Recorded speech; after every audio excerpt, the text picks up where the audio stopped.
அந்த வாக்கு பிரகாரமாக இந்த வருஷத்துல வந்து ஜனவரி மாதம் வந்து ரொம்பவே நல்லா போச்சு. இன்னொரு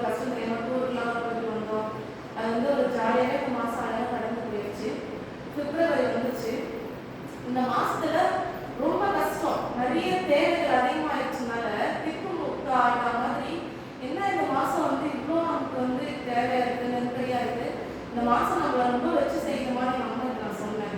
இருந்தாலும் இந்த இந்த ஜபத்தோட வேலை நம்ம சோர்ந்து போக முடியல. தேவை கஷ்டம் இருக்குதான், முன்னாடிலாம் சோர்ந்து விழுந்துருவோம். ஆனால் இப்போ வந்து சோர்ந்த சரி பாருங்க ஆண்டவர் செய்வார். இதை தாங்கிறதுக்கான வேலை ஆண்டவர் கொடுப்பாருன்னு சொல்லிட்டு அண்ணா வந்து ரொம்ப நாளாக சொல்லிட்டு இருந்தாங்க ஒரு கார் வாங்கணும்னு சொல்லிட்டு. ஆனால் அப்போ அம்மா சொன்னாங்கன்னா இப்போதைக்கு வேண்டாம்ப்பா, எல்லாம் வீடுலாம் கட்டணும், நமக்கு வந்து நிறைய வேலை இருக்குது, இப்போதைக்கு வேண்டாம், உனக்கு கல்யாணம்லாம் கொடுப்பாங்க அப்படின்னு சொன்னதுக்கு அவர் வந்து அமைதியாக இருந்துட்டாரு. சில டைம் எதுவுமே சொல்லலை. அதுக்கப்புறம் வந்து இந்த மாதம் இப்படியே போயிட்டே இருந்துச்சு.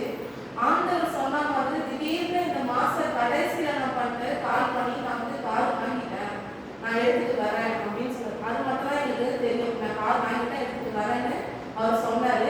நேற்று என்ன ஆச்சுன்னா 11 மணிக்கு வந்து என்ன பண்ணாரு, காரே எடுத்துட்டு வந்தார் ஆண்டவருக்கு.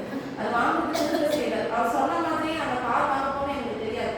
நாங்கள் கேஷுவல் அங்கே எங்க இருக்கிற கஷ்டத்துக்கு நாங்கள் எங்கிருந்து காரை வாங்க போகிறோம், அவ்வளோ கஷ்டமா இருக்குன்னு சொல்லிட்டு நாங்கள் இருந்தோம். ஆனால் எங்களுக்கு அது அறியல, இந்த பொருள் வரணும் எனக்கு தெரியல.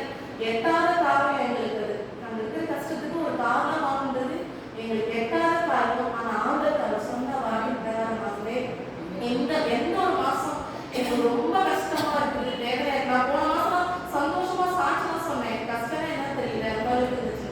ஆனால் இந்த மாதம் அவ்வளோ ஒரு கஷ்டமா இருந்துச்சு. ஆனால் இந்த மாசத்துல கடைசியில் ஆண்டவர் நம்மளுக்கு பெரிதான ஒரு சந்தோஷத்தை கொடுத்தார். ஆண்டவர் கொடுத்த அந்த தயவுக்காக கிருபைக்காக நன்றி செலுத்துகிறேன்.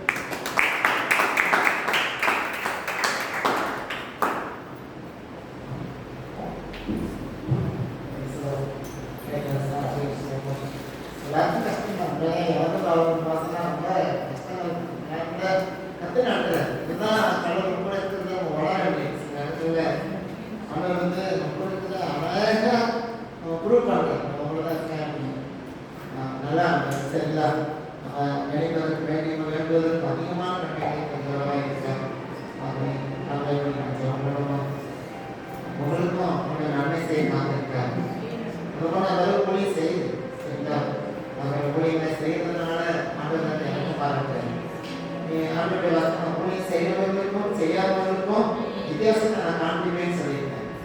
அதனால ஊழியத்தினால நீங்க கொஞ்சம் கூட சொல்ல போறாங்க. பாவனைகள் சொல்லும்போது என்ன சொன்னாங்கன்னா, வியாபாரத்தை ஸ்டார்ட் பண்ணணும், எத்தனை போராட்டம் அந்த பக்கத்து காலையில் எழுச்சி நல்லா உடைச்சி நொறுக்கி என் கற்றுக்கொள்ள வியாபாரத்தை நல்லா ஆரம்பிக்கும் போது பழைப்பாங்க. இதெல்லாம் நினைப்போது ஆண்டு கூட இருக்காது. அதெல்லாம் தேவனுடைய வல்லமையை நான் குறிப்பிட்டேன். அந்த சம்பந்தம் கொடுத்து உன்னை சேர்ந்தனால ஒரு நாள் என்ன கொண்டு போக வேண்டாம். கதை நேர்மையாக அடையணுயா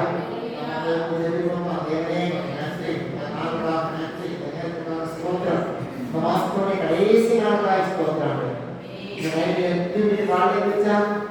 இந்த மாசம் போயிடலாம், இந்த மாசத்தினுடைய பிப்ரவரி மாசம் போயிடலாம்.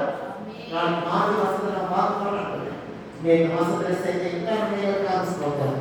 அதுபோல மார்ச் மாசத்திலேயே ரெகுலரா தயவு இறங்க இருப்பதற்காக நன்றியா எல்லாரும் சமாதானத்தோடு கடந்து கிடைக்கிறார், ஆசீர்வாதத்தோடு கடந்து கிடைக்கிறார். நாம் விவாசத்தை கொடுக்கிறோம். இயேசு கிறிஸ்து நாமத்திலே கொடுக்கிறோம். ஆமென். ஆத்மாவே கர்த்தரை ஸ்தோத்திரி. நம்மளோட